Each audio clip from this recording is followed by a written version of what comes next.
नमस्कार मंडळी, मी पांडुरंग वसंत कुलकर्णी नाशिक. माझे गुरुमित्र डॉक्टर आवटी सर यांच्या प्रयत्नातून साकार झालेला ज्ञानयज्ञ गीतामृत नावाचा उपक्रम आपण सध्या त्या उपक्रमामध्ये सर्वजण सामील झालेला आहात आणि तो यज्ञ छान प्रकारे चालू आहे याचा मला आनंद वाटतो.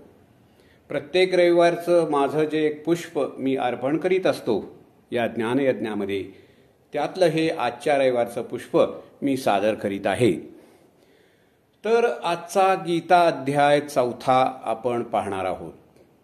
त्या 4थ्या अध्यायामध्ये दिव्य ज्ञान हे प्रामुख्यानं भगवंतांनी अर्जुनाला सांगितलेलं आहे.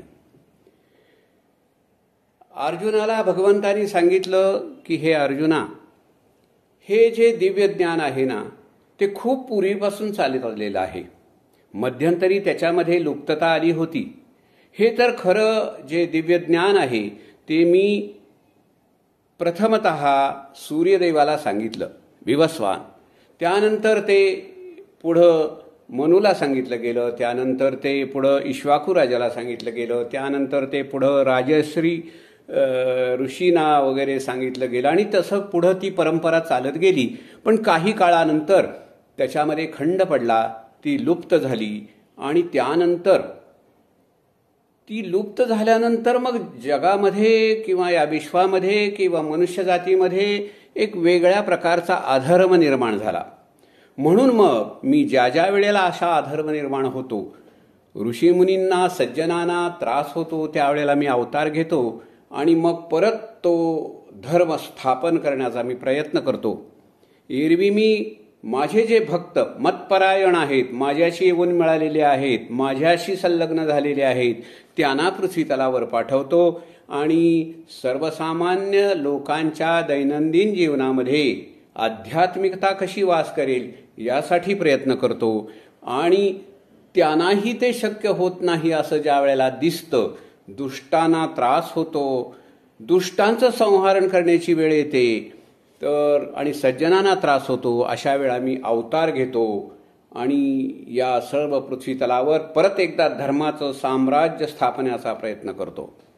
असं बोलल्यानंतर अर्जुनाला वाटलं, अरे याच्यामध्ये मला एक शंका आहे की तुम्ही त्या सूर्यदेवाला ती कथा सांगितली. तुम्ही तर आत्ता माझ्यासमोर उभे आहात आणि सूर्यदेवांना ज्या वेळेला कथा तुम्ही हे जे दिव्यज्ञान दिलं त्यावेळेला ते कसं काय, म्हणजे ते ती वेळ कुठली, ही वेळ कुठली? तर त्यावेळेला श्रीकृष्ण त्याला म्हणाले की अरे अर्जुना, ती वेळ ही वेळ मी अजन्म आहे. आपण त्यावेळेलाही होतो, आत्ताही आहोत, पुढेही असणार आहे. हे मी जाणतो पण तू जाणत नाही. म्हणून मग आपल्याला त्याच्यामध्ये प्रॉब्लेम येतात, आपल्याला कळत नाही. हेच तर दिव्य ज्ञान आहे. म्हणजे माझा साक्षात्कार कसा होतो, देवत्व काय असतं, दिव्य दृष्टी काय आहे, दिव्य ज्ञान काय आहे, हे समजून घेतल्यानंतर मग काहीच प्रश्न उरत नाही. म्हणून अर्जुना, हे पहिल्यांदा तू समजून घे. हे दिव्य ज्ञान मी तुला आज सांगत आहे, याचा पुढं प्रचार झाला पाहिजे आणि मनुष्य जातीचं कल्याण झालं पाहिजे. अशा पद्धतीनं हा जो ज्ञानयज्ञ आहे हा पुढं सुद्धा मनुष्य जातीच्या कल्याणार्थ सतत राबता राहिला पाहिजे. याच्यामध्ये सोपं आहे, आपण पाहिलेलं आहे की कर्म आहे, विकर्म आहे किंवा अकर्म आहे, या सगळ्या गोष्टी मागही आपल्या चर्चेला गेलेल्या आहेत. तर याच्यामध्ये प्रामुख्यानं अकर्म ही गोष्ट दिव्य ज्ञानामध्ये मोठ्या प्रमाणात सम्मिलित झालेली आहे. अकर्म म्हणजे कर्म करूनही केलं नाही असं वाटणं किंवा काही न करता सुद्धा कार्य घडत राहणं, या अवस्थेमध्ये आपण राहिलं पाहिजे. तर मग आपलं खरं जीवन सार्थकी लागेल आणि आपण एका अत्युच्च पातळीवर जाऊ आणि परमेश्वराच्या स्वरूपात सम्मिलित होऊ. असं हे अकर्माचं महत्त्व आहे आणि हे तू जाणून घे अर्जुना, हे तू समजून घे. कर्तव्य काय आहे, कर्म काय आहे, अकर्म काय आहे, विकर्म काय आहे, या सगळ्या गोष्टी जाणून घेतल्यानंतर मग तू ज्ञानी होशील, पंडित होशील. आणि सर्वांनी पंडित होणं हेच आजच्या काळाची गरज आहे. हे एकदा समजून घेतलं ना, मग मोक्ष दूर नाही. मग सगळे जे प्राणी मात्र, हे सगळे जे आपले मनुष्यगण आहेत, ते सगळे माझ्या ठिकाणी येतील, माझ्यामध्ये सम्मिलित होतील, माझ्या स्वरूपात विलीन होतील. म्हणून हे अर्जुना, तू तुझं कर्म कर. ते कर्म करत असताना ते कर्म अकर्मात कसं कन्व्हर्जन त्याचं होईल हे पहा. म्हणजे मग तुला काहीच अडचण येणार नाही आणि तू मतपरायण होशील, धर्माचं पूर्णपणे संगोपन करशील. आणि अशा प्रकारे जर तू वागलास तर मग मला वाटेल की माझा मित्र, माझा शिष्य खरंच त्या स्तरापर्यंत जाऊ इच्छितो आहे, जात आहे आणि इतरांनाही ते घेऊन जाण्याचं सामर्थ्य तुझ्यामध्ये आहे, हे मी ओळखलेलं आहे. तो स्पार्क तुझ्यातला मी ओळखलेला आहे. तर तू त्या पद्धतीनं वाग, तू तुझं कर्म कर. आणि हे एकदा ज्ञान तुला झालं ना, मग तू आपोआप तुझ्या कर्मामध्ये राहून सुद्धा तू अकर्मी राहशील. हेच तर पंडिताचं लक्षण आहे, हेच तर ज्ञानी लोकांचं लक्षण आहे आणि हेच ते दिव्य ज्ञान आहे.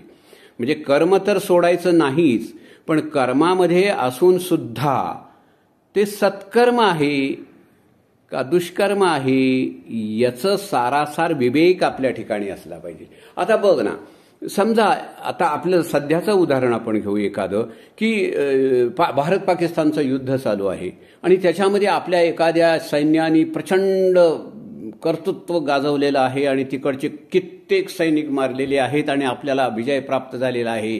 तर अशा त्या सैनिकाला परमवीर चक्र देऊन त्याचा सन्मान केला जातो. त्यांनी कितीतरी लोकांना मारलेलं असतं युद्धामध्ये.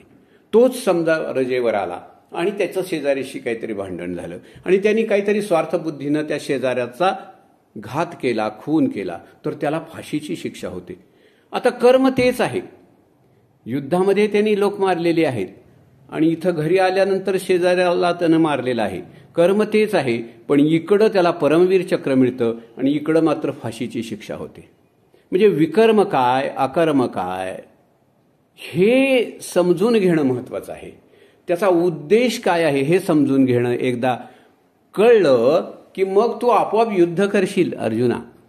मग तुला इतर गोष्टी सांगाव्या लागणार नाहीत. म्हणून तू हे महत्वाचं दिव्य ज्ञान समजून घे, मग तुला काहीही अडचण येणार नाही. हे दिव्य ज्ञानच सर्वात महत्वाचं आहे आणि हे परंपरेनं आलेलं आहे. फक्त मध्ये ते लुप्त झाले होतं. आता मी तुला सांगतो आणि परत या ज्ञानाचं पुढं परंपरागत अवतरण होत जावं अशी माझी इच्छा आहे. आणि ते करीत असताना सुद्धा जर कधी सज्जनांना त्रास झाला, दुष्ट लोक वाढले, अधर्म बळावला, तर मी अवतार घेईन आणि या सर्वाचा निपात केल्याशिवाय राहणार नाही. पण तू हे सगळं दिव्य ज्ञान समजून घे आणि जन्ममरणापासून मुक्ती कशी साधता येईल हे पहा. आणि हे सगळं करण्यासाठी जो आपलं नित्याचं कर्म आहे ना, ते सोडायचं नाही.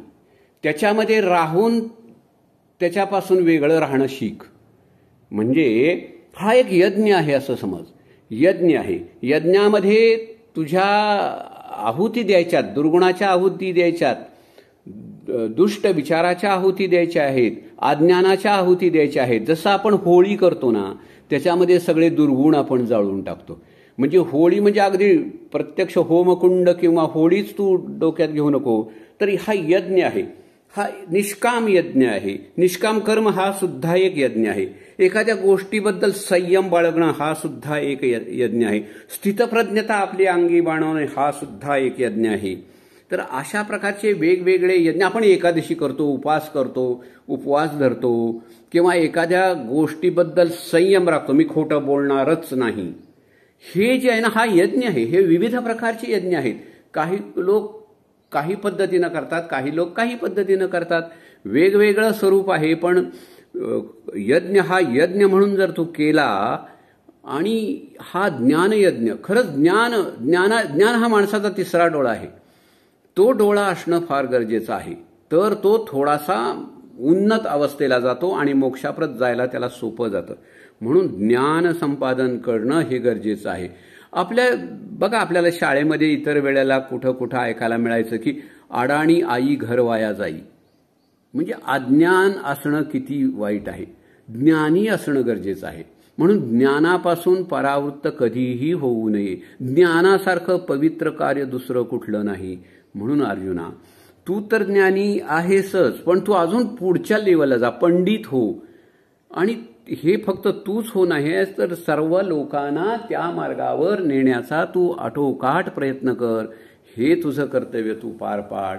आणि अशा प्रकारे जर तू विचार केलास तर तू निश्चितच सद्गतीस प्राप्त होशील, मोक्षाप्रत जाशील आणि तू तुझ्या कर्तव्य केल्याचं, तुझं कर्म केल्याचं समाधान तुला मिळेल आणि त्या कर्माचं अकर्म झालेलं सुद्धा स्वरूप तुला लक्षात येईल. आणि हे सर्व मनुष्य जातीमध्ये पेरतं व्हायला पाहिजे.